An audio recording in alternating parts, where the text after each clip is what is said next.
Hello guys, for today's video ay magluluto tayo ng sinabawang pritong isda. Ayan. At syempre, una ay kailangan natin magprito ng isda. At kung meron naman kayong mga leftover na prito ay mas maganda din.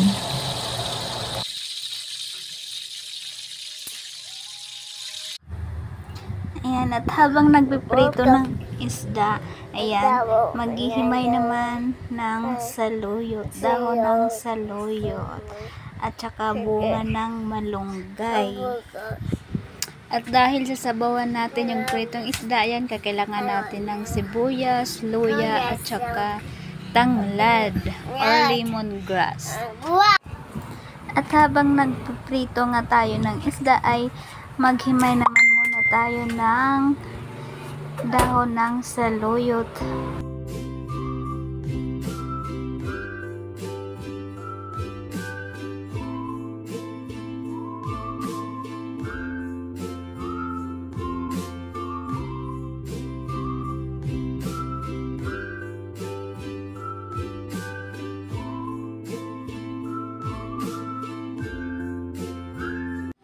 At pagkatapos maghimay ng dahon ng saluyot ay ang bunga ng malunggay naman ang lilinisin. Ganito po pala maglinis ng bunga ng malunggay.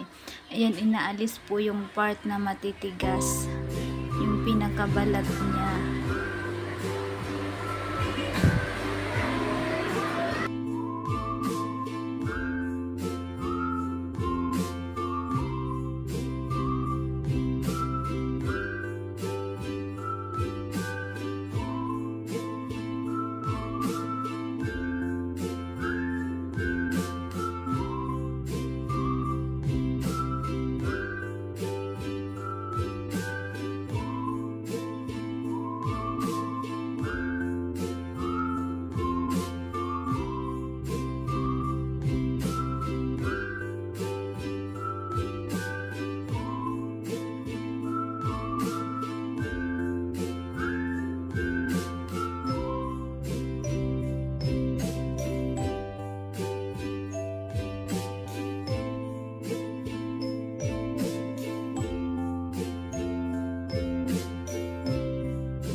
At pagkatapos ay magpakulo naman tayo ng tubig na may sibuyas, luya at may tanglad.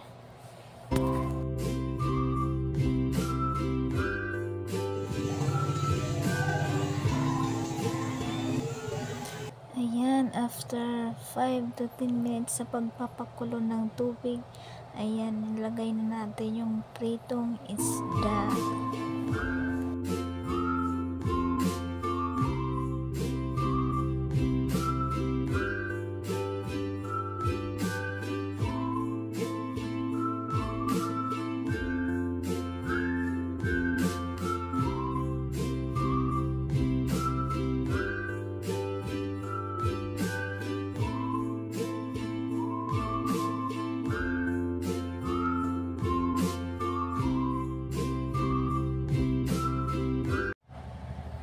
Pagkatapos malagyan ng pampalasa, yan, ilagay na natin yung ating bunga ng malunggay.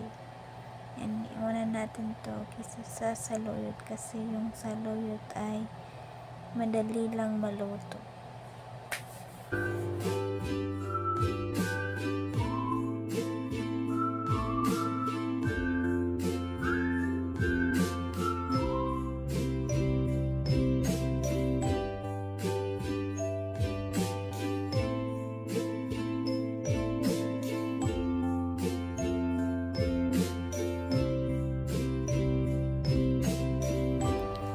After 5 minutes, yan, kumulo na at medyo luto na yung bunga ng malunggay.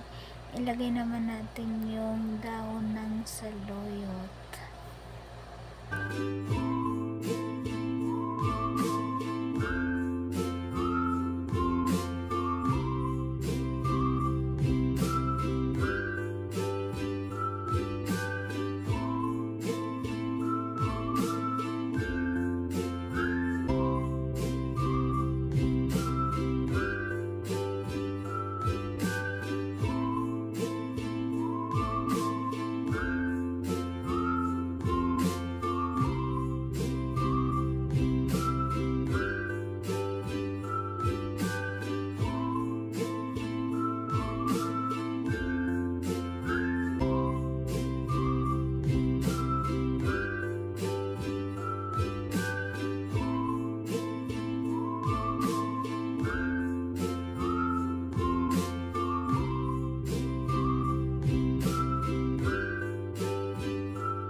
Ito na po ang ating sinabawang pritong isda na may bunga ng malunggay at saluyot.